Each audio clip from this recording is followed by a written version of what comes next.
Why? Because it's hard. Because if it was easy, everybody would be doing it. That's what America is about. Doing the right thing, doing the hard thing, because it needs to be done. Moonshots. The day before a major breakthrough, the idea is a crazy idea to 99.99999% of the population. They put a man on the moon June 20th, 1969, and all of a sudden that's just a regular deal. Now we put people on the moon. 9 years took to do that. A similar story, the Moonshot story, is the Wright brothers, first guys to take flight. They were in a competition with a lot of people to be the first people in the air. Samuel Pierpont Langley was a brilliant man of the time, was a professor at Harvard, knew the Hollywood crowd, knew influential people in politics, had the full backing and funding of the government to put up an airplane in flight as well. And then you had the Wright brothers, who had not even a college education. They didn't even have to finish high school. Their entire team, which was less than 10 people, did not have a college education. They did not have funding from the government, but what they had was vision. What they had was a purpose. And they didn't give a shit that there was somebody called Samuel Pierpont Langley who wanted to put a plane up in the sky for the sheer fact that he thought that it would launch him into a higher celebrity status. They wanted to do it because they saw the humanity, the effects that would have on humanity, us being able to take flight. And so that was the reason that they didn't care that everybody told them they were crazy. That was the reason they didn't care they didn't have the money or the engineering degrees or anything else. They had and went back to their intuition, to their resolve, to their integrity, and things that said in themselves, it doesn't matter what anybody else says. We know what we need to do. We know why we need to do it. We know how we're going to do it. Now let's do it. I wanted to bring us here today because it's just so inspiring, to be around all of this innovation. You think about it, in 1961, we were just starting the space program, and JFK didn't even make it to see it, but it takes an organization to have the integrity, to have a foresight to put those things in play, and that's what a moonshot's all about. That's what, again, that's why we're great. And translate that over into the foundation, and we're not putting a man on the moon, but we're taking a moonshot, but we know why. And the reason why is what we stated yesterday, and that's to inspire and empower bold actions. And when you start to break that down, well, what does inspire? Well, or how is that different from motivation, or motivate? And motivation means that somebody needs to be encouraged to do something.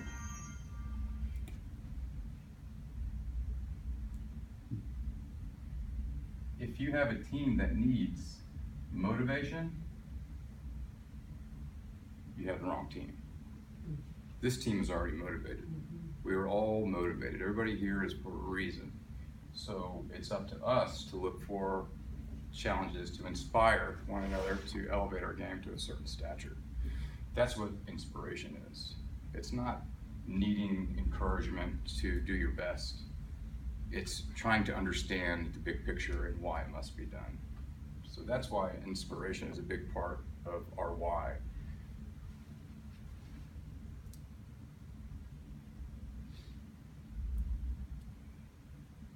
Empower.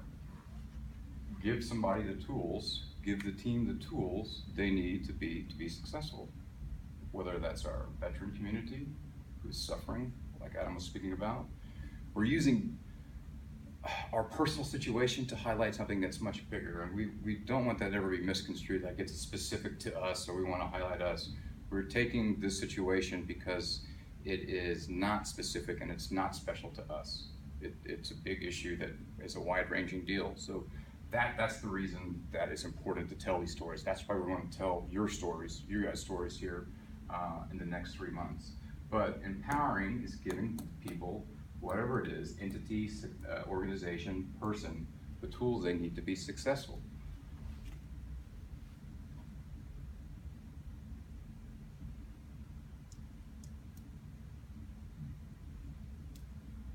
Bold actions. It was bold of JFK to say in 1961, we're going to put a man on the moon. But it took somebody to say that. It took a leader to get in front of everybody to, damn what anybody else thinks, we're going to the moon. That's a bold action, but we need bold actions to get to endpoints that are difficult to get to. And so that's where this first part of our why comes into play. Inspiration, to inspire, empower, bold actions.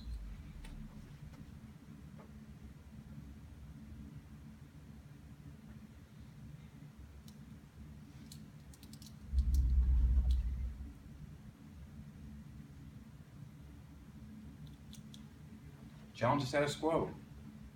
Right now, in our case, that is the current level of care that's given to our veteran community. As we know, it's predicated on psychotherapy and medication, which is not working. That is the status quo.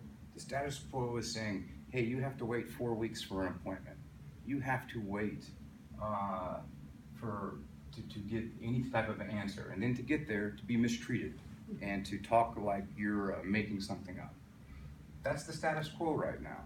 Martin Luther King said in 1965 that when the moral law is at odds with the man-made law, then we have injustice. But when the moral law is squared with the man-made law, then we have justice.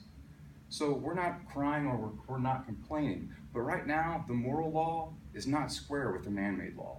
It's not. So again, we're not waiting for anybody else to change it, because the status quo has been the same for the last 15 years now. We're going to do it ourselves. And we're going to start the revolution, and then it always takes more, but it takes a small team to start it. And that's what we're doing here, challenging the status quo.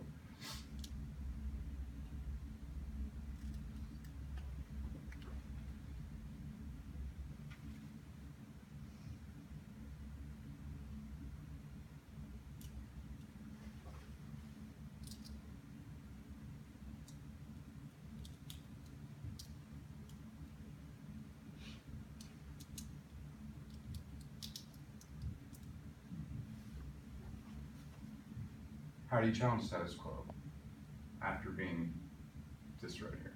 You have to provide a superior alternative. You have to have a viable solution that is better than the current solution. And then you have to show evidence to support that. We have it. We have it. And it's not just us. You've heard Dr. Gordon yesterday. Thousands of scientific articles supporting it, 1,300 documented medical cases now, and because of this foundation, over 120 veteran cases that supports a superior alternative. Okay, so when you think about what each of us needs to do in our individual sections, should we tweet this? Should I pursue this relationship? Should I do this media interview? Does it fall in line with these things? These are our decision-making metrics. This is the first end of it. And it's really simple when you know your why. Because your why is everything. Because your why is your belief. We believe that we embody these things, and because of that, we can get to the destination that we want to go. We can say in 2016, we can have this enacted in law by 2020. We can do those things. And the majority of the people are going to tell you that you can. So make your mind up now to buy into this and to use this as your decision-making matrix on, is this action in line with what we as an organization believe, or is it not? And if it's not, let's go back to the drawing board. Challenge the status quo. How can we do things different? Not just to be different, but to be more efficient. Look at SpaceX from today and look at NASA. NASA says, okay, we need to take the shuttle from one location to the other. Let's build a humongous contraption that doesn't even work on the road, and let's transport it, that takes up all kinds of resources and manpower. Then we have a civilian company come in years later and says, that's the stupidest fucking thing I ever heard. Let's just put the place where we built it right next to the pad. Well, NASA's like, well, yeah, but we already built this. Well, so what? Change it. Challenge the status quo. You'll find oftentimes the status quo, people do things just because that's what somebody else did. That's what their parents did. That's what a boss, you really find the foundational belief behind something, people don't know it. That's why it's important to know your why. You know, again, I find all these things fascinating, and I'm just inspired by the things that go on, that it took to put people into space, and especially the pioneers and the frontiers. And again, I'm not comparing us to the space program, but we are pioneers, and we are on the frontier. We are working to change things, and we are taking bold actions to do it, to challenge the status quo, to free the medically oppressed.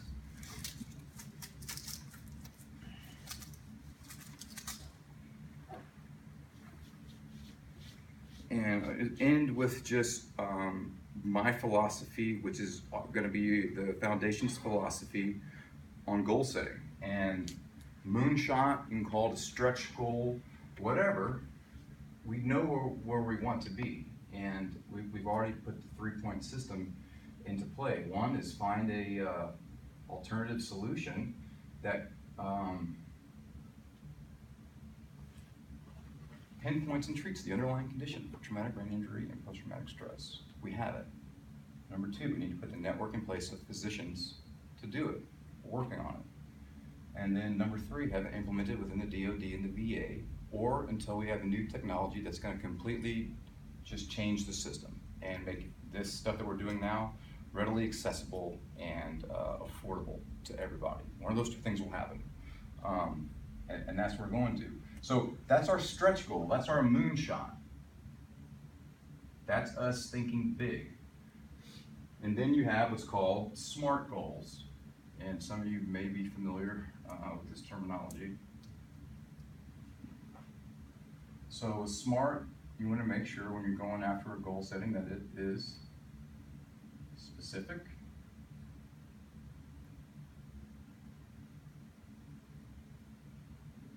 that it's measurable,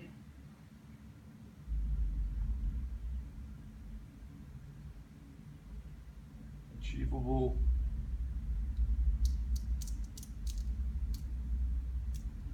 realistic, and I'm going to put a time frame on it. This is status quo goal setting. It sounds good in theory, but then if you push SMART goals, then you have people getting very specific on how they're going to reorder staples for a stapler. You might find a very effective and efficient way to do that, but is that the best way to utilize our time? But when you apply SMART-esque thinking to a stretch goal, you then take a big thing and you break it down into smaller pieces, smaller manageable pieces.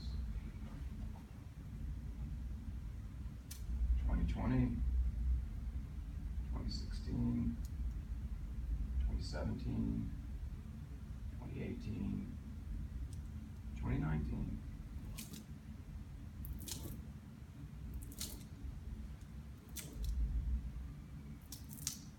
We know where we want to get here. We know where we are here.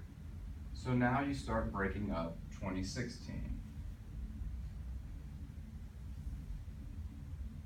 Quarter 1, quarter 2, quarter 3, quarter 4, and so on.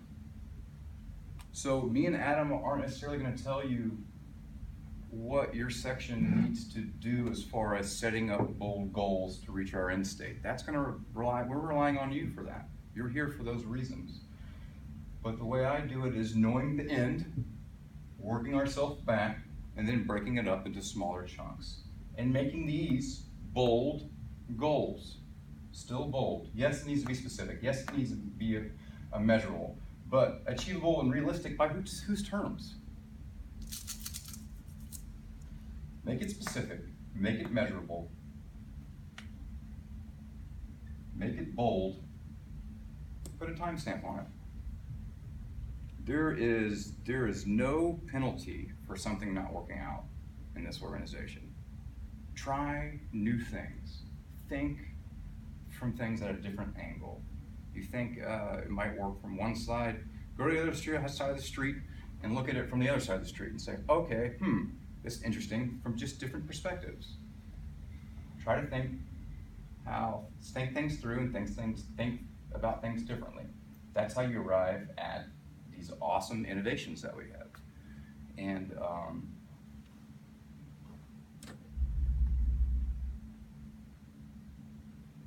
yeah, so SMBT, I don't have any, I was trying to think of a cool acronym for that, but I don't have it. And this is not doctrine, it's not dogma, this is just how I think that we can be successful at getting to our end state. And again, this team has been assembled very specifically, and me and Adam are not micromanagers, and you're here because you don't need to be micromanaged. You need to be shown the end state, be given the tools and the empowerment to meet objectives and advance this down the way. And we're doing it. And what a better place to talk about a moonshot than the place that put a man on the moon.